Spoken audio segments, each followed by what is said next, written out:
ودور وهل يدعدا هوين كان ودور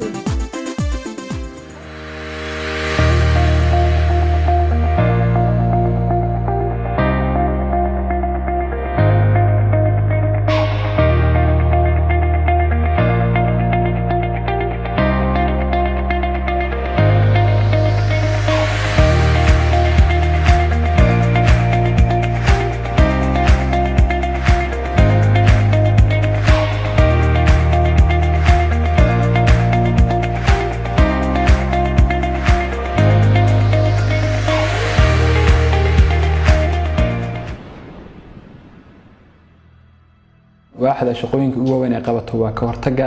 iyo ka tabadalka tacadiga ka dhanka jinsiga tacadiyadkaas inta sadicin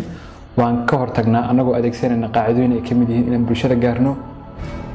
isla markaan u sheegno dhibaatooyinka dhaqan dhaqaale ee uu keeni karo ficilkan waxa weeye sameyntiisa waxaan kala qaban waxyaalo ugu mid waxa kamid ah ka dabatagaas oo ah markuu tacadigu dhaco kaliya kama harno waxaan inta badan xoog saarnaa inaan ku dadaalno xaaladda uu dareemayo qofka dhibanaha ee dhibta ku dhacday annagoo siinayna inta badan waxyaalaha u baahan yahay daruuriyaadka ee caafimaadkii hadday noqon lahayd la talintii maskaxeed hadday noqon lahayd dhankii sharciga wax ahaan haddii aan hoos u daadego oo shaqooyinka aan qabanno waxaa ka mid ah wacyigelin aan ka samayno dhammaan gobollada Puntland oo dhan wacyigelintaas oo ah sidii looga hortagi lahaa khataraha carruurta in carruurta maskax ahaan iyo jismi ahaanba loo kobciyo waxay waaxda u taagan tahay cunug kasta inay u qareento ha hagaato ilmaha mataqaanaa disable-ka ah carruurta mataqaanaa xanuunaadka kala soo wajahaan waaxdan waxay qabataa dhammaan waxay gacanta ku haysaa maaliyadda iyo lacagaha ka imaanaya hay'adaha caalamiga ah isla markaasna waxay gacanta ku haysaa dejinta miisaaniyadda wasaaraddu leedahay iyo kharashaadka wasaaradda oo dhan ayay gacanta ku haysaa waxadeedu waxay ka kooban tahay 3 qaybood qaybta logistikada qaybta shaqada iyo shaqaalaha iyo qaybta xisaabaadka accountingka ay ka kooban tahay waaxda horumarinta jinsiga iyo xuquuqul insaanka waxay u adeegtaa una qarantaa haweenka dhammaan haweenka reer Puntland sidoo u heli lahaayeen waxbarasho siman oo la mid ah mid ragga sidoo kale inay si fiican uga qayb gali lahaayeen siyaasadda oo muuqan lahaa doorkooda siyaasadda waxay sidoo kale u qarantaa dadka haweenka xanuunsanaya sida iyaguna ay u heli lahaayeen dhammaan adeegyada bulshada oo la mid ah kuwa ragga ay helaan marka waaxdani waxay qaabilsan tahay sidii loo kobcin lahaa korna loogu qaadi lahaa jinsiga gaar ahaan haweenka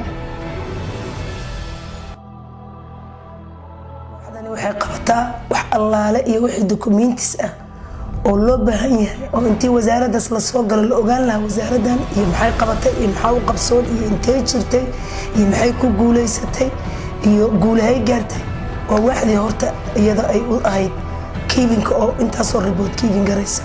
waaxdan waxay kaloo qabataa wax allaaliya wixii qorshe ah oo la qorsheynayo qorshe shaqo ah mid dhow iyo mid dheerba waaxda qorsheysa waaxdu waxay kaloo qabataa wax allaaliya wixii tababaro ah oo ama shaqaalo lagu tayeynayo ama lagu tayeynayo wadaagta wasaaradda waaxdaani waxa ay qabataa waa isku xidhka dhan ee shaqada xarunta dhexe iyo 9 gobol xafiisyadeeda waxaana kaloo xafiisku qabtaa dhammaan 9 gobol warbiximaha ka yimaada inay xarunta dhexe aan soo gaarsiiyo oo xafiiskan uu yahay centralkii ay warbiximuhu waxa kala gaarsiin lahaayeen ujeedooyinka ugu waaweyn xafiiskan waxa weeye waa muujinta muuqa wasaaradda iyo waxqabadkeeda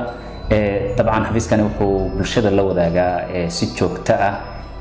waxqabadka wasaaradda si maalinle ah asbuucla ah iyo si bilaaba annagoo isticmaalana baraheena bulshada sida Facebook iyo Twitterka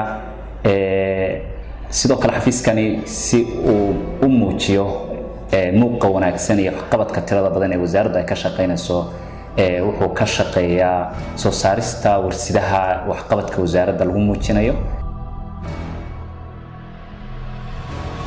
waxdana waxay qiimeyn iyo kormeer ku sameysaa dhammaan qaybaha kala duwan wasaaradda horumarinta haweenka iyo arrimaha qoyska iyadoo